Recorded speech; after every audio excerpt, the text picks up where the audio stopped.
হেফাজত হবে না। তাম পৃথিবীতে আপনাকে প্রতিযোগিতা করে বাঁচতে হবে। আপনি যেভাবে চলছেন, শ্রম রোডে ঘাটে দিচ্ছেন, অটো চালাচ্ছেন, এটা শ্রম এবং ক্যাপিটাল নষ্ট করতেছেন, লাভ নেই।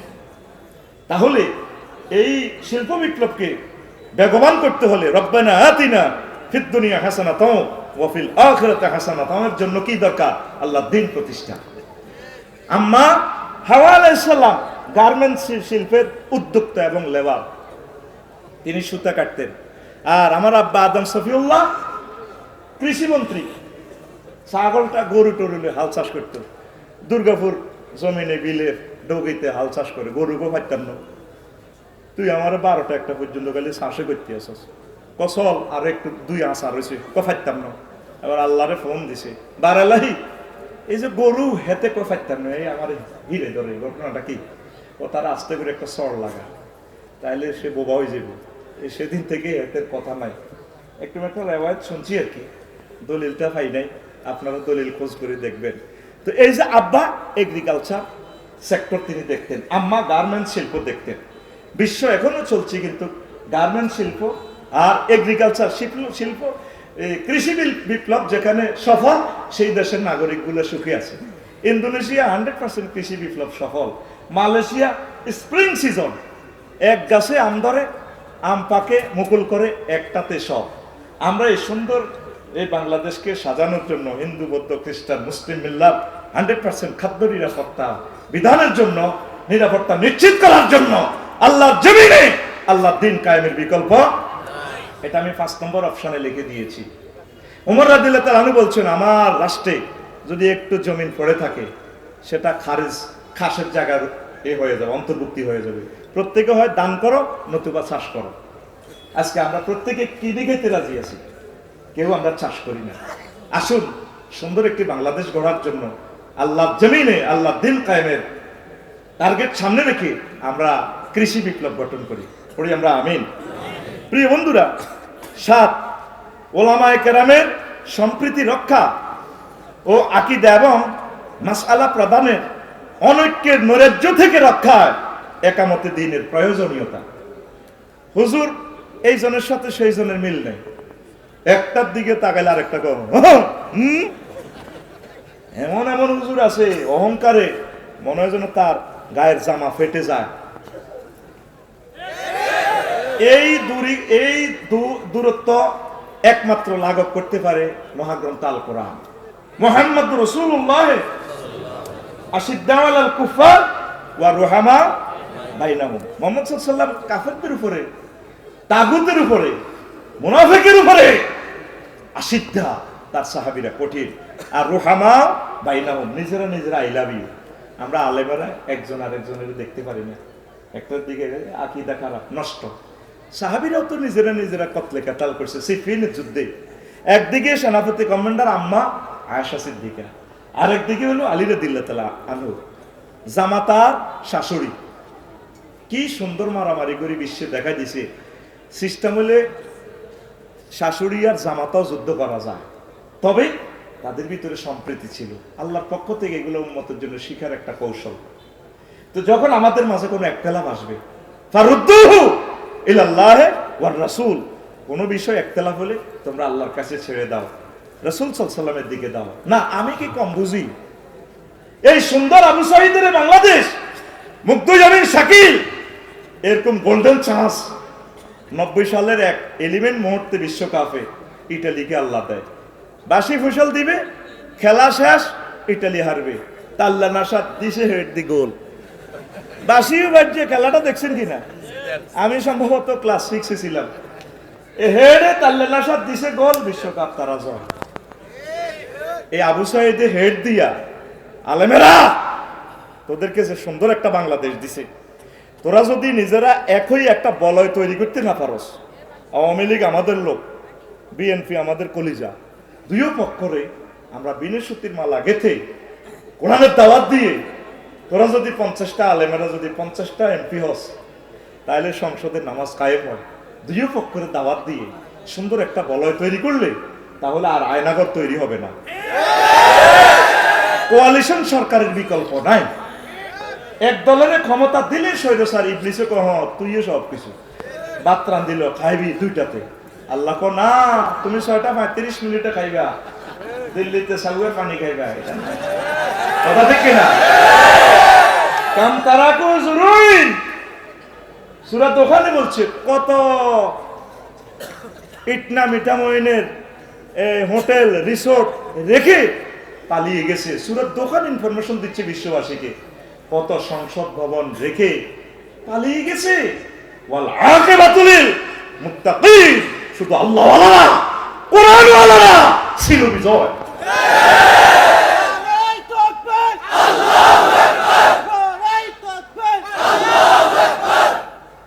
হযরত আল্লামা ফেরাউন গাদিবাল্লাহু তাআলা রিজেন লেটার দিতে পারছে, রিজেন লেটার দিতে পারছে। তার রিজেন আরো 20 বছর আগে লই দেখছে। জিবরিল আমিন যখন সে তাহাজ্জুদ পড়ে, গুহার ভিতরে জিকির আজকার করে, নীল নদের যখন জোয়ার ভাটা বন্ধ হয়েছে, এলাকাতে আন্দোলন। আপনি কি খোদা না হুদা মিয়া? আমরা খাদ্য সংকটে আছি, নীল নদের পানি শুকিয়ে গেছে, কেমনি কি করতাম? উনি আল্লাহর ইবাদত বন্দেগী করতেছে। আল্লাহ আমি না পাগল, তুমিও কি পাগলামি শুরু করছো নি? আল্লাহর লগে তার হট রিলেশন, আল্লাহকে কীর্তাম তো সিস্টেম করি, খাদ্য সংকট দূর করো, ব্যাংক ব্যালেন্স তো সব দিছি, সাইজ মাল মারি দাও। আচ্ছা ঠিক আছে। জিবরিল আমিন ওই গুহাতে তারা তল্লাশি করে বের করলে, দেখে সে আটকে উঠলো, কে তুমি, কে তুমি? আমি আপনার নোয়াখালী সিভিল কোর্টের জাস্টিস, একটা স্পেশাল মামলা এসেছে জাহাপরা, এটার আমরা কোনো রুলস পাচ্ছি না, এই মামলা কোনো নজির নেই পৃথিবীতে। মামলাটা কি? কোনো গোলাম যদি তার মালিকের হুকুম অমান্য করে তার কি শাস্তি হওয়া উচিত? কেন তাকে পানিতে ডুবে মারা উচিত? ও বস একটু লিখে সাইন মারি দেন। এমপি মন্ত্রী ইউনিয়ন চেয়ারম্যানদের পকেটে কিন্তু প্রিন্সিপালদের পকেটে কি থাকে? সিল থাকে। লিখে দি বস সিল দিয়ে দেন। তে চিন্তা করতেছে কি রে, এটাই আমার কোন বিচারক? তার তো আমি কোন বিসিএসে নিয়োগ দিছি আমার তো মনে পড়ে না, নাকি সে কোটাতে নিয়োগ পাইল। এই সেদিন থেকে সে ডরাইছে। ওই নীল নদে ডুবার সময় রিজেন তো দিয়ে আসতে পারে না। জিবরিল আমিন গটকি নিয়ে এসেছে, আর ফেরাউন ঘোড়া। তো বেডার কত খাচ্ছ তুল বেড়ি গেছে, আমার গান পারে না, এর পড়াশোনা বন্ধুর গান করে। ফেরাউন এই লোহিত সাগরে বিশাল ব্রিজ দেখে কো, মা আমি তো এই সেতু বানাই নাই, 4বার পয়সা খাইছি, 12,000 কোটি টাকা থেকে 90,000 কোটি টাকা বানাইছি, এটা তো ঘটনা কি হইল? ঘোড়াকে ব্রেক দিতেছে, মনু থাম। ঘোড়া জিবরিল আমিনের গুটকির একটু গ্রাম নিতেছে, সেন্টটা কেমন, ব্রেক মানে না, পথ করে। এই লোহিত সাগরের মিডলে আল্লাহ তাআলা শানু পানিকে ফোন করছেন 999-এ, পানি জি আল্লাহ রেডি আছে। ফাইজলামিল্লাহ রাস্তে, এটা তো আমার দোস্তের জন্য পথ করেছি, তুই এখানে পথ নিয়ে যে ওর জন্য। আল্লাহ কি করতাম, আগের মতো হয়ে যাও। 2 দিক থেকে পানি এসে ফেরাউনকে ডুবাই দিচ্ছে। ফেরাউন জিবরিল আমিন আবার বলল, বস কেমন আছেন? কে কে তুমি? এই কি সে তুমি? ও জি আমি সে, আই এম জিবরিল আমিন। কথা আমাকে একটু বাঁচাও। ও বাঁচানো আগে এটা পড়েন, রায়টা কি লিখছেন পড়েন। এই নিষিদ্ধের রায় আপনি কারে কারে নিষিদ্ধ করেন? নিষিদ্ধ আপনি হবেন, কিয়ামত পর্যন্ত কোরআন নিষিদ্ধ হবে না।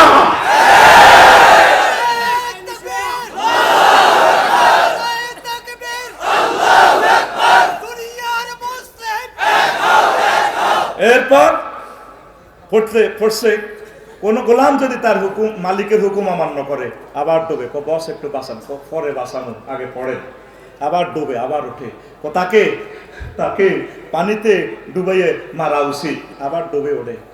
ওইটা তুমি লিখছো না, সিলটা কার?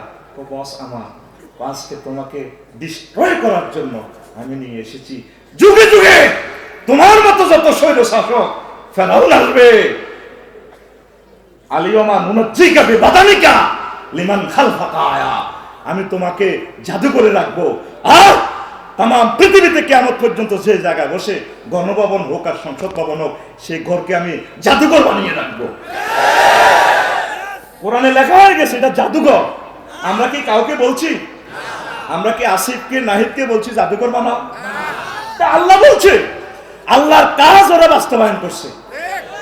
আসো আল্লাহর দিকে, আসো আল্লাহর দিকে, আসো জান্নাতের দিকে। আলেমেরা তোমরা যদি ইখতিলাফ করো আমার এই কলিজার গুলা হারিয়ে যাবে। তোমরা সকলে এক হয়ে তাদেরকে কোরআনের দাওয়াত দাও।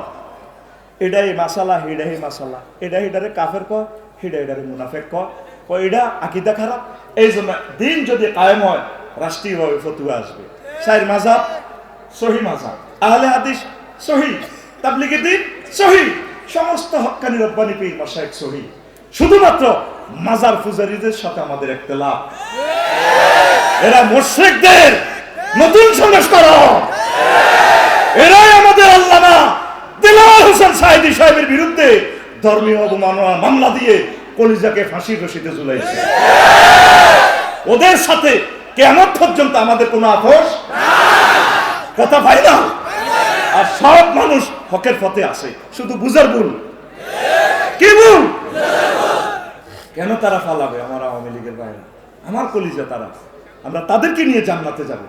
আল্লাহ রাসূল সাল্লাল্লাহু আলাইহি ওয়াসাল্লামের যুগেও যারা পালিয়েছে তাদেরকে ভালোবাসা দিয়েছে, চলে আসো না, আমরা একই পথের প্রতীক, আমরা জান্নাতের সোপানে আড্ডা দেব, চলে আসো। আমি তাদের জন্য দোয়া করি, আমার কলিজাদের জন্য দোয়া করি, সকল আমরা এক একাকার। কাজটা করবে কে? ওলামায়ে হক্কানি রব্বানি। কষ্ট লাগে আলেম।